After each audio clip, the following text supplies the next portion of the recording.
আসসালামু আলাইকুম everyone, welcome to my another video. নিশ্চুপ হয়ে তাকিয়ে থাকতে থাকতে জীবনে একটা বড় সত্য বুঝে গেছি। অহংকার না থাকাটাই অনেক সময় আমাদের জীবনে সব থেকে বড় দুর্বলতা হয়ে দাঁড়ায়। মানুষ যখন দেখে তুমি নরম, তুমি চুপচাপ, তুমি সহজে রাগ করো না, তখন তারা ভাবতে শুরু করে তুমি বুঝি খুবই সস্তা। তখন তোমার অনুভূতির কোনো দাম থাকে না, তোমার কথার কোনো ওজন থাকে না। যা মুখে আসে তাই বলে ফেলে, তুচ্ছ তাচ্ছিল্য করে, অবহেলা ছুড়ে দেয়, যেন তুমি মানুষই নও। আমি অহংকারী হতে চাইনি কখনো, বরং সবসময় চেয়েছি মানুষ হয়ে থাকতে, ভালোবাসতে, সম্মান করতে, বোঝার চেষ্টা করতে। কিন্তু সময়ের সাথে সাথে বুঝেছি সবাই এই নরমতাকে সম্মান করে না। কেউ কেউ এটাকে সুযোগ হিসাবে ব্যবহার করে। তুমি যত চুপ থাকো তারা তত বেশি কথা বলবে, তুমি যত সহ্য করো তারা তত বেশি আঘাত করবে। আর তুমি যদি একবার কষ্ট পাও তখনও তারা বলে এত সেনসিটিভ কেন। আসলে সমস্যা আমাদের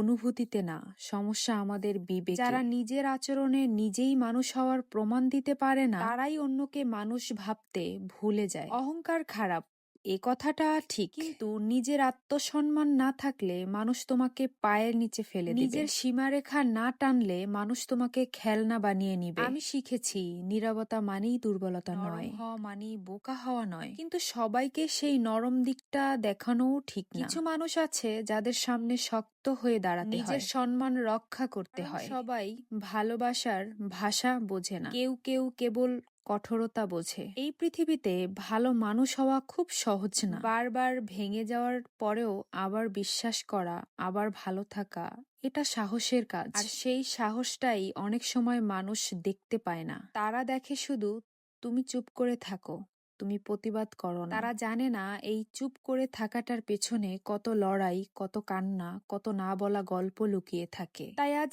নিজেকে একটা কথা বলি, ভালো থাকবো কিন্তু নিজের সম্মান নিয়ে, নরম থাকবো কিন্তু দুর্বল হয়ে নয়, প্রয়োজনে দূরে সরবো, চুপ করে চলে যাব, কিন্তু আর কাউকে নিজের মানুষ হওয়াটাকে প্রশ্ন করতে দেব না। কারণ আমিও মানুষ, আমারও অনুভূতি আছে, আর সেই অনুভূতির মূল্য দেওয়ার দায়িত্ব সবার আগে আমার নিজের। আমি হাসতে ভালোবাসি, হেসে হেসে কারো বলা কটু কথাও উড়িয়ে দিতে পারি। আমি বেশ সহজভাবে চলি, আর সহজভাবেই আমার চারদিকটাকে নিজের মধ্যে ধারণ করে ফেলি। কে কতটা পছন্দ করলো, কে কতটা অপছন্দ করলো আমি বুঝি আমার অগোচরে কে কতটা আমাকে ভালোবাসলো, আর কে কতটা ঘৃণা করলো। এই যে সব কিছু বুঝেও চুপচাপ থাকি, এটাই আমার কাছে দারুণ লাগে। কারণ এটা আমার অস্তিত্বকে আমার নিজের কাছে বেশ নিখুঁতভাবে তুলে ধরে, যেটা আমাকে সামনে এগোতে সাহায্য করে, যেটা আমাকে ফিল করায় you are also important and comparison is only you.